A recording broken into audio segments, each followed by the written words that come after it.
Okay. Well, thank you all for being here. We had a busy day in the district. We fanned out and done big events like this all around the fourth district. It's about a third of the state by land area, so it's a lot to cover.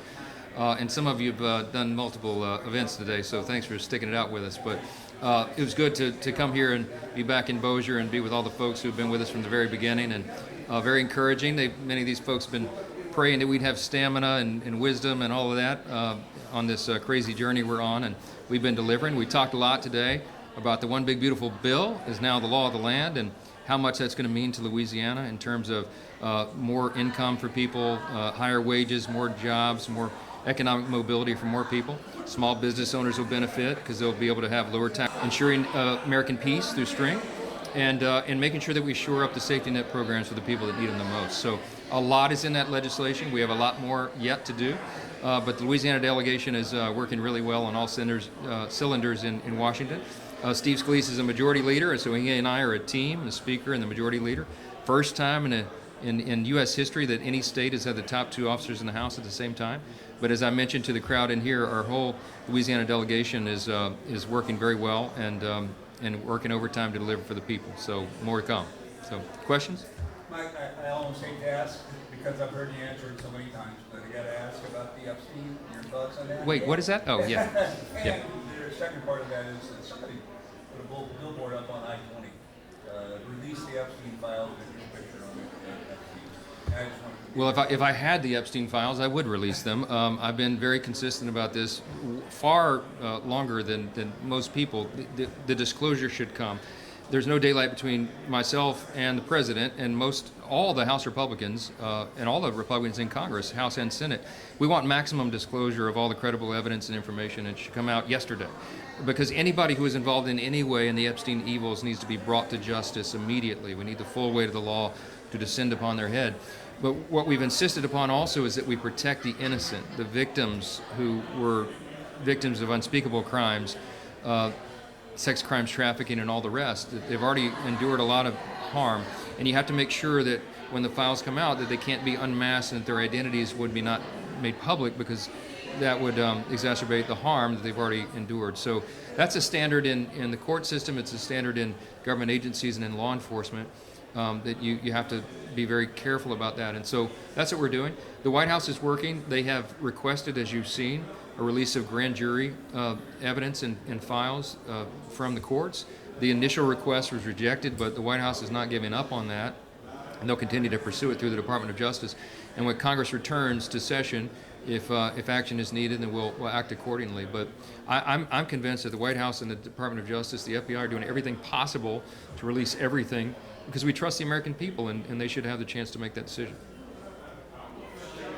How big a role does family play in the decisions that you make? And you serve all the people, so do you not only think about your family, but other people's families and how they'll be affected by your decisions? Yeah, absolutely. I mean, Kelly and I have a big family, and we're constantly keeping that in mind. And I come from a hardworking family. I'm a fireman's son, disabled firefighter. So we never forget our roots. We never forget where we come from. And we also know that policy that is good for the family is good for the whole country. The family is the kind of the seedbed of society. And when you foster strong families and you can make better economic opportunity for them and give them better educational choices, which, by the way, school choice is in the Big Beautiful Bill as well.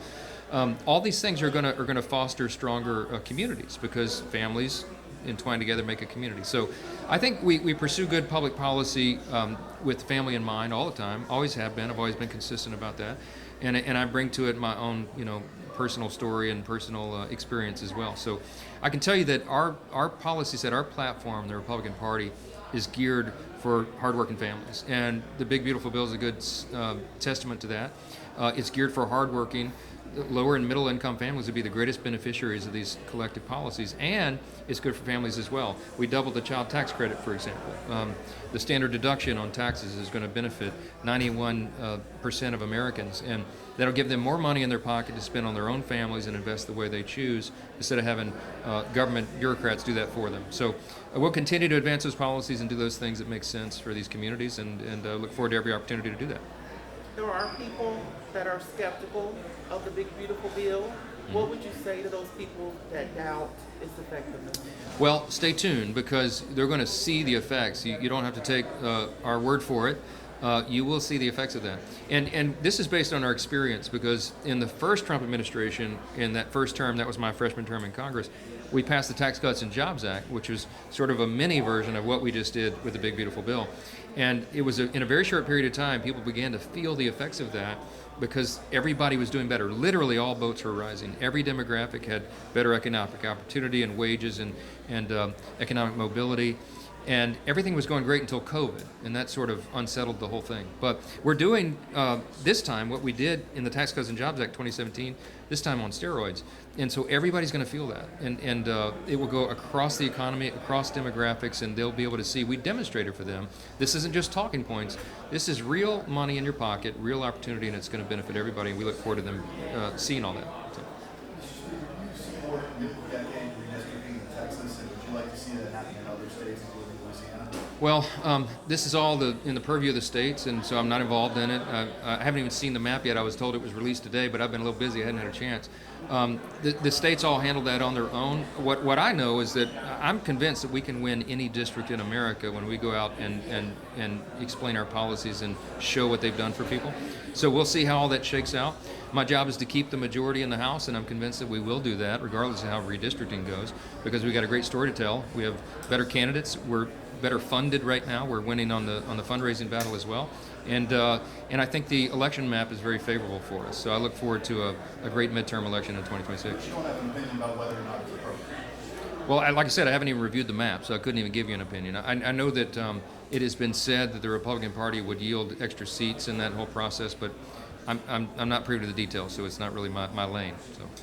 So a few people have concerns about the Medicaid being cut as well as in the rural hospitals. A lot of people that I've spoken with personally, they have concerns about their small town hospitals closing. Do you have any concerns about that? Yeah, they have concerns because they've been told things that aren't true about the bill. We did not cut Medicaid in the bill. That's not what happened. What we did was we strengthened the program because it was fraught with all kinds of waste and abuse, and people were defrauding the system quite literally, tens of billions of dollars a year. So what we did was we went into Medicaid with laser focus to root out the fraud, waste, and abuse, and we eliminated, for example, illegal aliens who were receiving Medicaid who were doing that in violation of the law. We eliminated people who were double or triple dipping. There's almost 1.4 million people who were taking Medicaid benefits from multiple states at the same time. We got them out.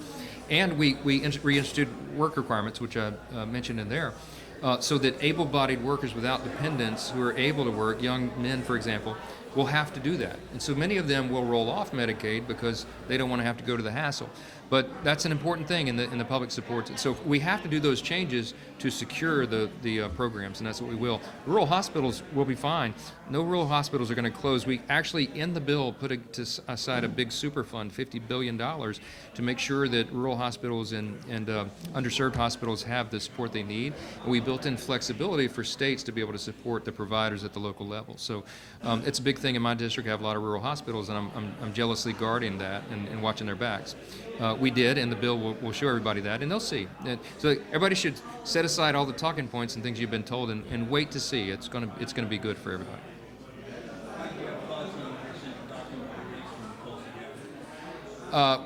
With regard to the Russiagate, yes. Look, the Russian collusion hoax was a hoax. We knew it from the very beginning. But what's alarming is what's coming out now about the people that were involved in it at the highest levels in the intelligence community. Comey and Brennan and others that were directly involved in some way. I don't know how high that goes, but there's a lot of questions to be answered, and I know that our oversight committee in the House is following up on it immediately, and they've already issued subpoenas, and they're trying to get down to the bottom of it. The Director of National Intelligence says that they've got hard evidence that this thing was all concocted and it was done to harm President Trump's chances in the election, and he had to deal with that for his entire first term. And it's a shame. We've got to make sure that there's accountability for that, and these kind of abuses can never happen again. So we're focused on that. And in there you said a couple of times that you have plans for aggressive steering next year to find new ways to pass your legislation without the doubt. Yeah. Do you believe that is the most appropriate way to do it, or should you be looking to do more bipartisan legislation? we do bipartisan legislation every week. We have suspension votes that are by broad acclamation of everybody. And I'm a bridge builder. I'm trying to work with Democrats. I would like for us to do it all in a bipartisan fashion, but they've shown no interest right now. You hear their mantra is to fight, fight, fight. So that means they oppose a lot of the big agenda items that we have, and it means that by necessity, in order for me to deliver for the people and do the right thing, I've got to use our party's resources to do it. And with small margins, reconciliation is a mechanism, one of the ways to get that done. So we're looking at all avenues to solve problems for the country, and I'll work with anybody who's in good faith. And you'll see in D.C. I work all the time to do that with everybody to make sure they're all working. One more? Okay. Speaker Johnson, in your opinion, what is the most common misconception about the One Big Beautiful Bill, especially for people that are in the state of Louisiana? Well, there's a lot of misconceptions. This idea about how we're cutting Medicaid and people are going to lose their health coverage is just simply not true. They said things that they know are not true because we can point to it in the legislation itself. So we're looking forward to explaining the truth about all that over the coming weeks and months. Right now, we're on the August district work period, the annual break for Congress, where everybody goes home to their districts. So right now, all the Republicans are out in their districts doing exactly what I'm doing. They're holding these large events and going to town halls, and they're explaining exactly what's in it, and they're answering questions. There was a big poll that came out about 2 weeks ago, Harvard and Harris poll, split group, and they looked at 21 of the major provisions in the One Big Beautiful Bill, and they found out that 17 of the 21 major provisions already have a majority of public support. And that's in the face of the onslaught of all the misinformation that was put out there early on by the opposing party and some in the media. So we're very bullish about the midterm because we're very bullish about the future and people understanding what this bill was intended to do, what it will actually do, and how it will benefit them. And I think they're going to reward us for that. So more good work ahead. Thank you all so much for being here today. Really appreciate the time. You got it. Thanks.